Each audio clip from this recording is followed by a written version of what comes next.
You're listening to the We Are Libertarians podcast network. Find all of our shows at wearelibertarians.com.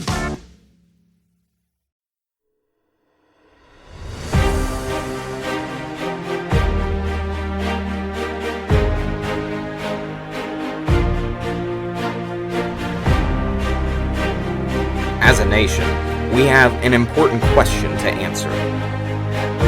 How much do we really know our own heritage? Was America founded by a group of old white men?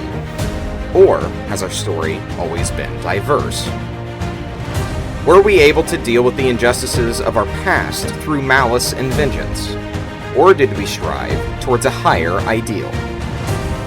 Was the United States founded upon oppression and injustice, advancing one people at the expense of another? Or did the founders actually mean what they said when they wrote that all men are created equal? Most importantly, will we continue to build a nation on a false narrative? Or is it finally time that we realize that the story of America is the story of all of us? As time has passed, America has faced many trials and hardships over the years. We have constantly strived to overcome our faults and failures. It is that effort to overcome that defines us, not the mistakes that we have made. Our heritage is one of an expansive liberty, not a crushing oppression. These are the stories of those who fulfilled the promise of America. Their legacy is our heritage. The only question is, will we live up to it?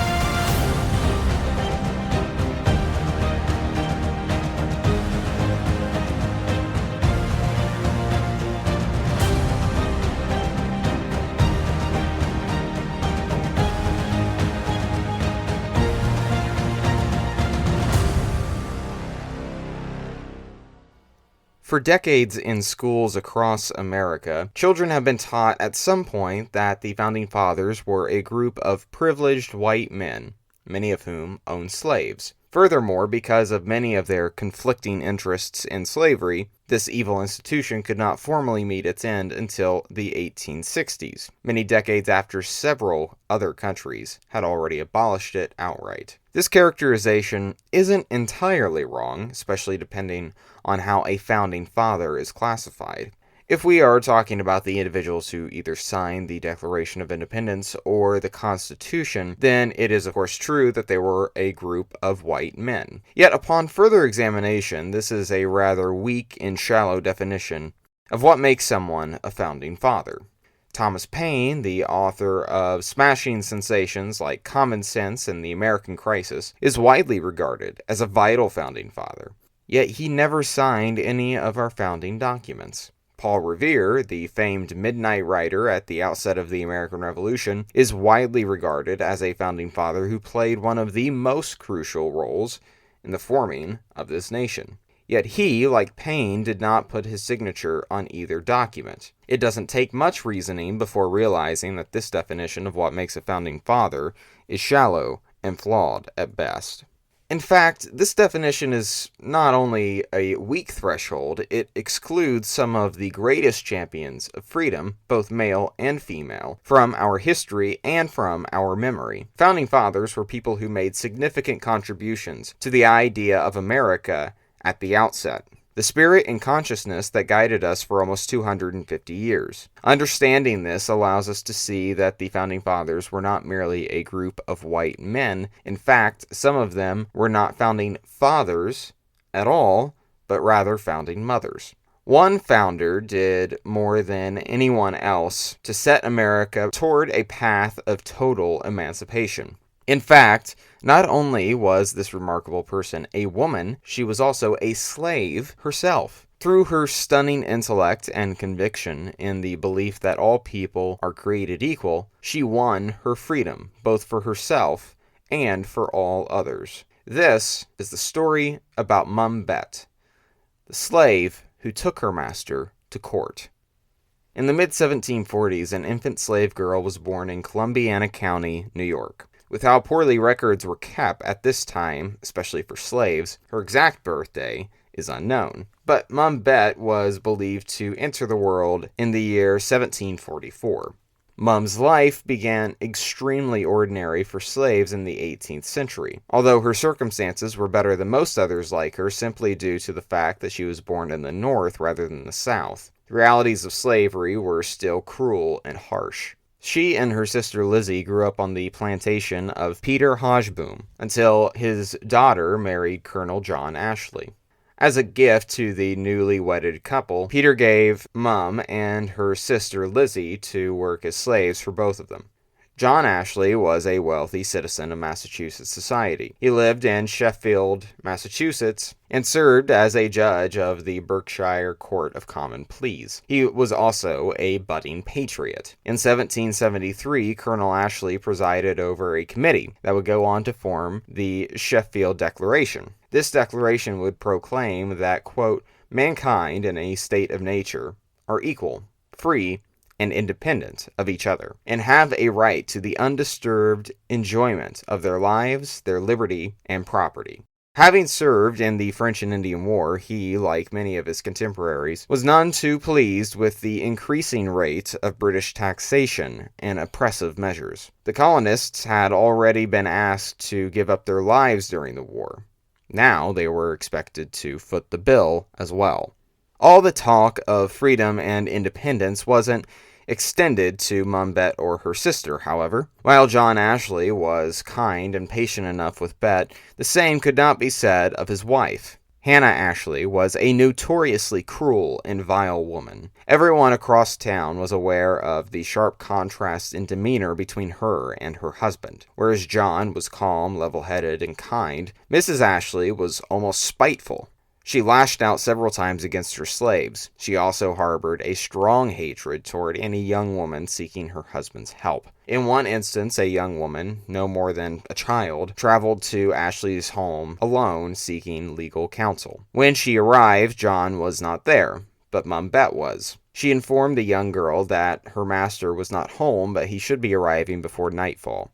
Upon learning this, the girl insisted that she stay until he returned. Mum Bett was not educated, but she had an impeccable sense of right and wrong, and an ironclad will about her. She also had remarkably sharp instincts. The little girl would not tell her the problem, but Mum could tell it was important enough to have her remain in the house until John Ashley remained. But as soon as the girl settled in to wait for the colonel to return, they heard a commotion. Aggressive stomping marched closer and closer. Mrs. Hannah Ashley stormed into the room and demanded the girl leave at once.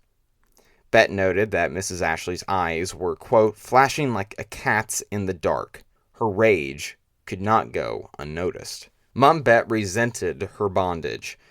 She once remarked that, quote, any time while I was a slave, if 1 minute's freedom had been offered to me, and I had been told I must die at the end of that minute, I would have taken it. Just to stand 1 minute on God's green earth as a free woman, I would.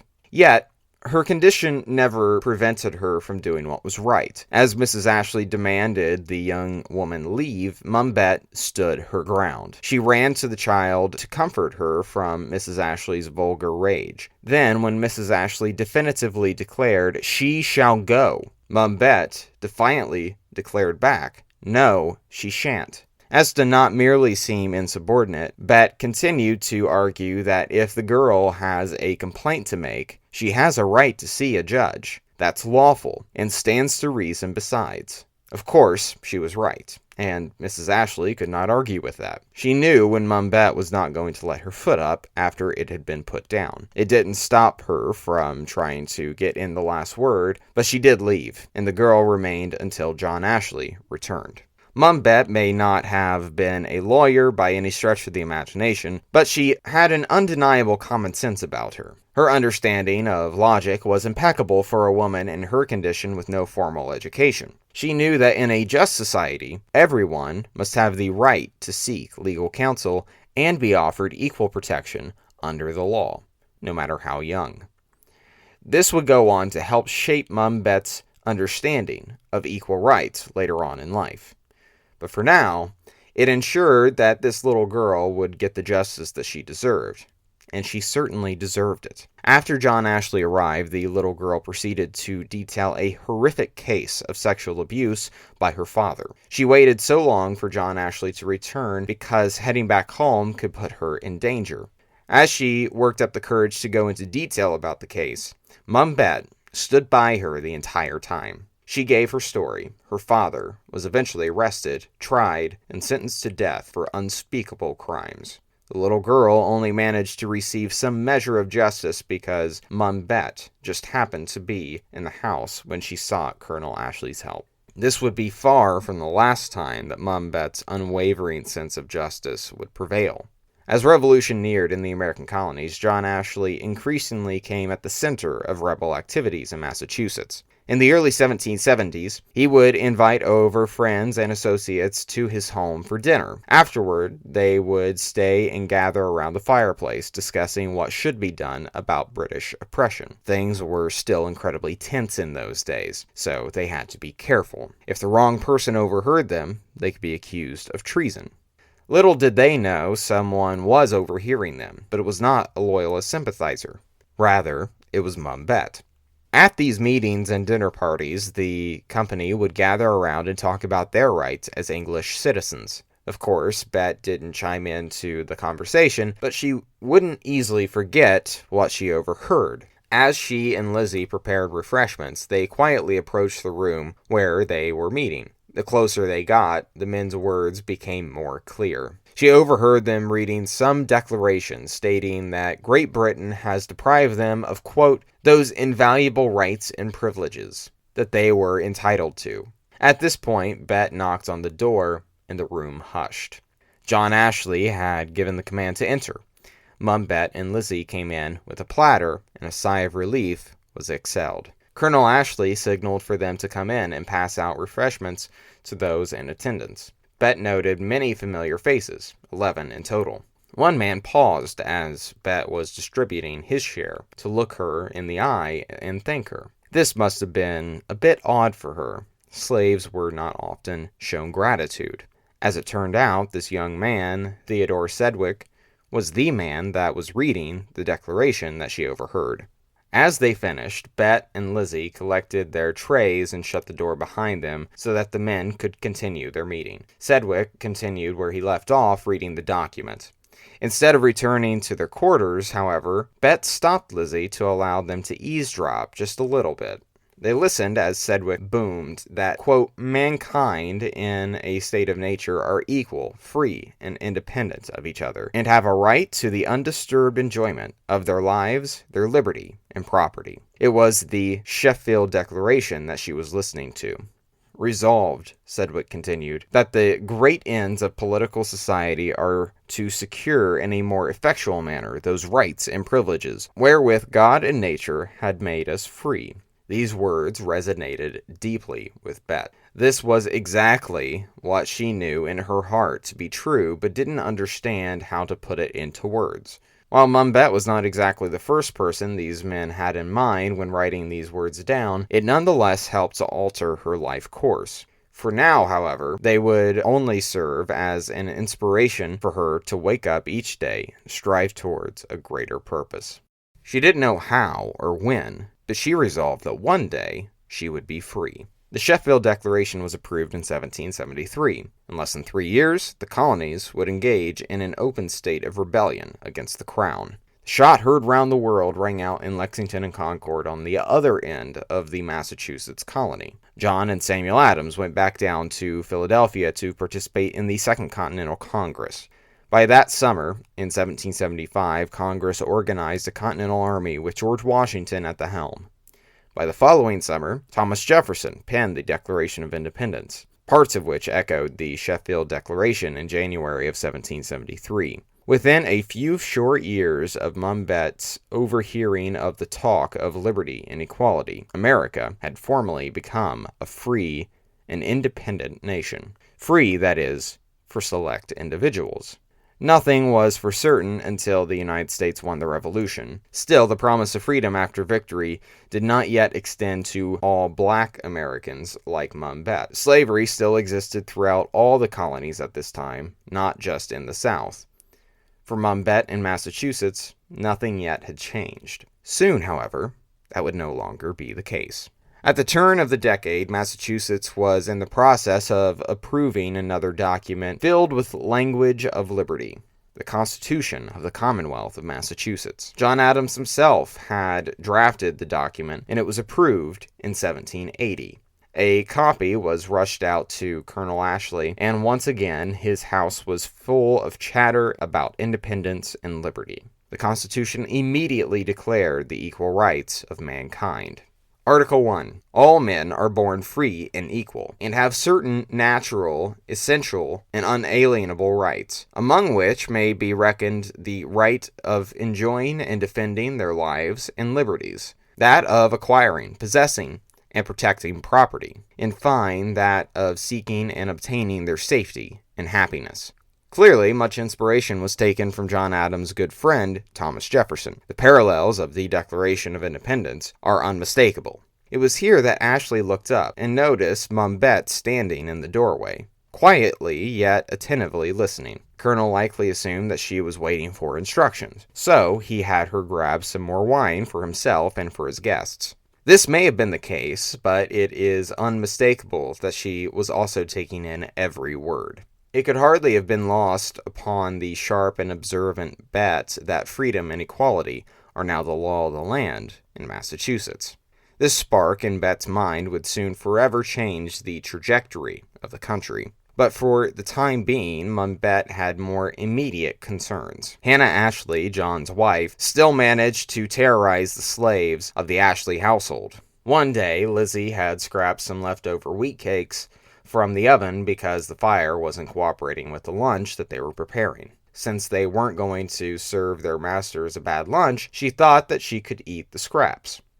After several long and hard hours of labor, it would make sense that she had worked up an appetite. Before she could do so, however, she was startled.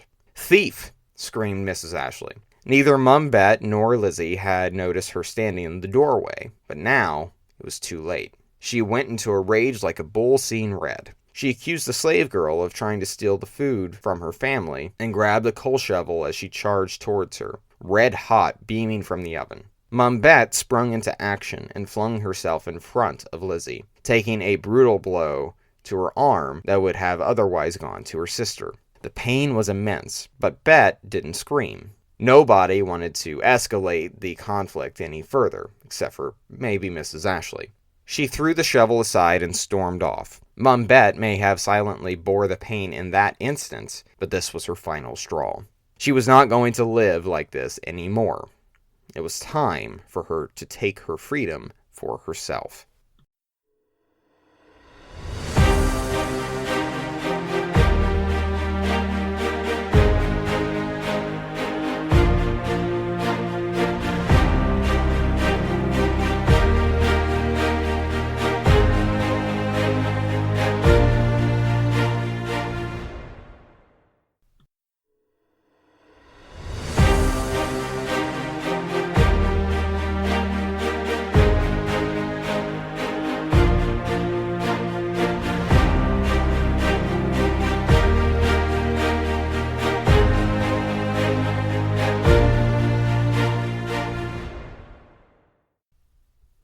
After receiving a harsh lashing from Mrs. Ashley, Mum Bett resolved to end her bondage. She was not going to tolerate this humiliation anymore, so she picked herself up and simply walked away from the Ashley home for good. She did not stop walking until she reached the law office of Theodore Sedgwick, the young man she had observed reading the Sheffield Declaration so many years ago. Now he was a very well-respected attorney in the area, but it was unlikely that anything could have prepared him for the case he was about to embark on. Bett knocked on his door, and she was brought to Sedgwick. The two once again made acquaintance with each other, and then she wasted no time. "I've come to see if I can claim my liberty under the law," proclaimed Bett. Sedgwick was taken aback, also intrigued. He asked her where she came up with such an idea. She explained that throughout the Revolution, she's heard nothing but talk about how people are born with rights given by God, including the right to be free. She explained that the logical conclusion to the argument would be that slaves are also included in that right. Sedgwick pried further, confessing that she had a sound argument but was curious where she learned so much. She told him that she taught herself, and learned by keeping quiet and listening to conversations around the dinner table at the Ashley house. Theodore Sedgwick was already blown away by her sharp wit and sound intellect. Although he was John Ashley's friend, he quickly realized that this case could be much bigger than any one of them.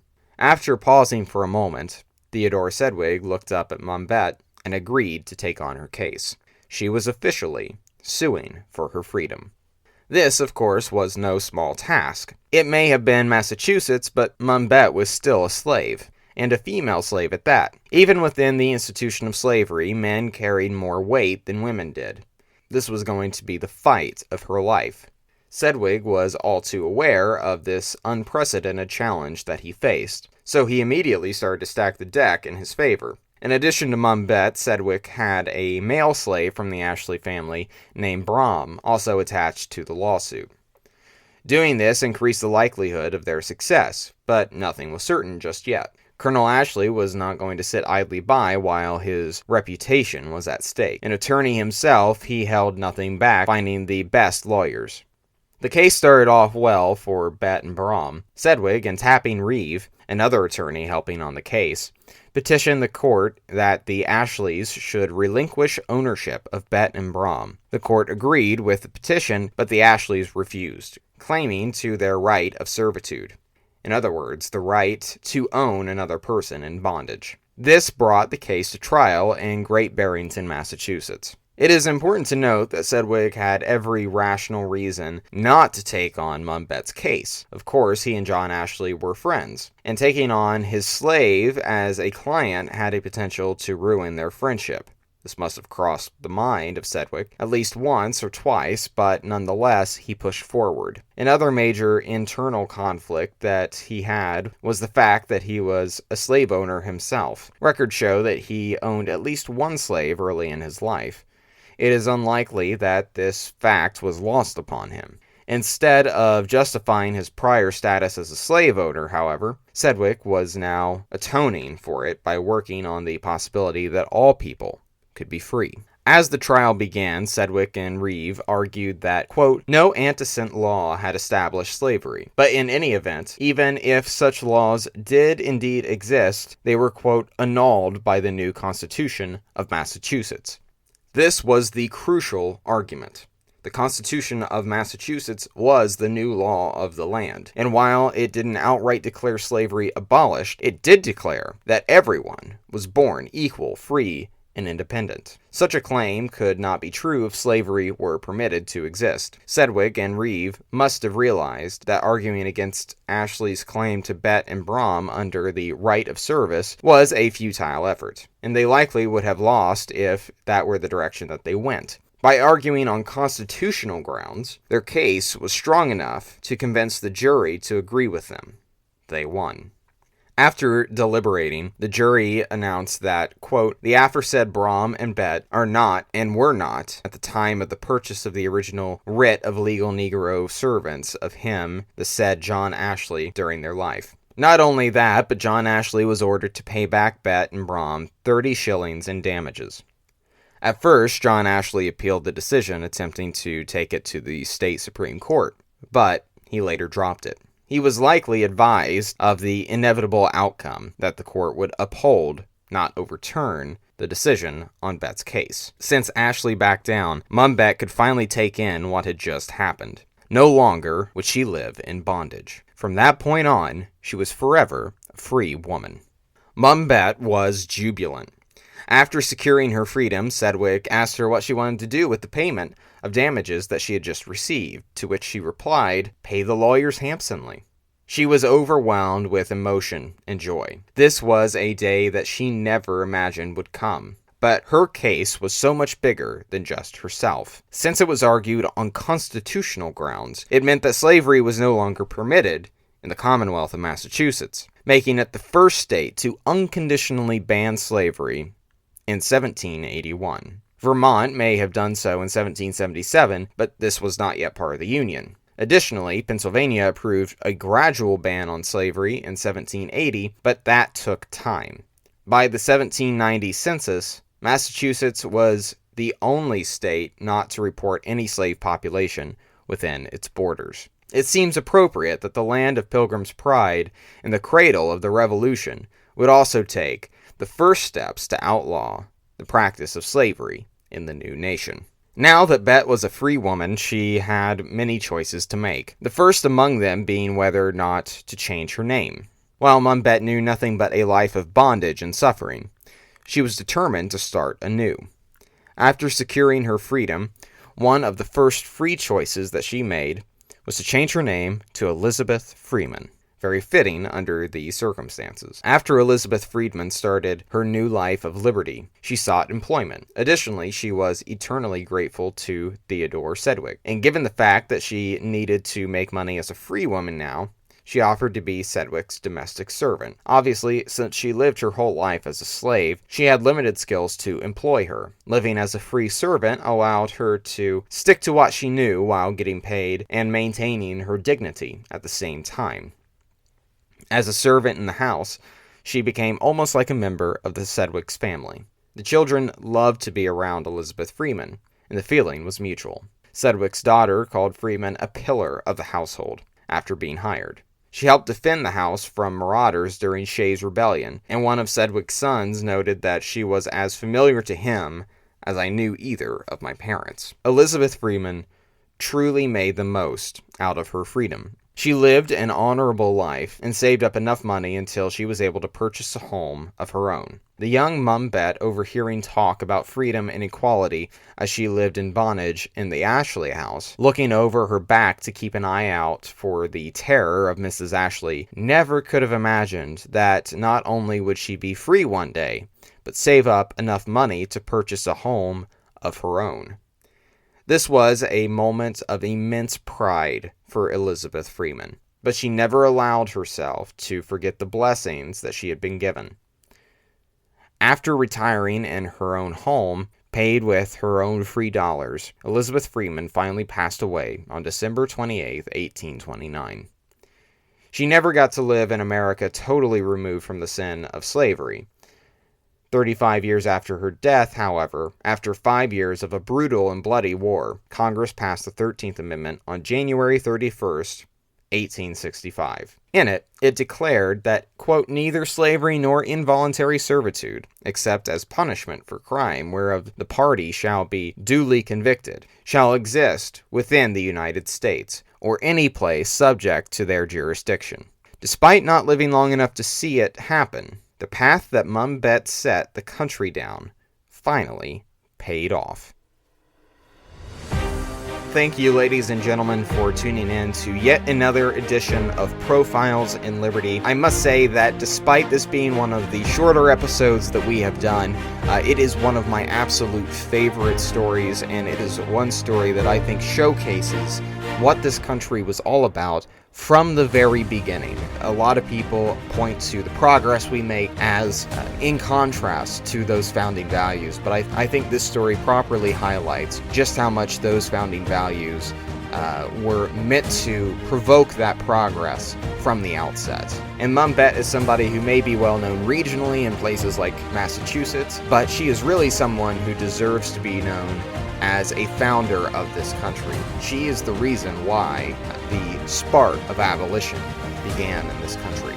Next week, we're going to shift gears just slightly, and we are going to be going over one of the most famous and most popular founding mothers in U.S. history, that being of Abigail Adams. Abigail is one of my favorite women in history, and she is going to make for a fantastic episode, so please be sure to tune in next week for that. Please be sure that if you want to see the program grow and expand as much as possible, if you want to share these stories, please be sure to share this episode and all episodes of Profiles in Liberty. You can follow me on Twitter at Caleb Franz. You can also follow the network on Twitter at the letter R, Libertarians. Thank you so much for tuning in this week. This has been Caleb Franz with Profiles in Liberty.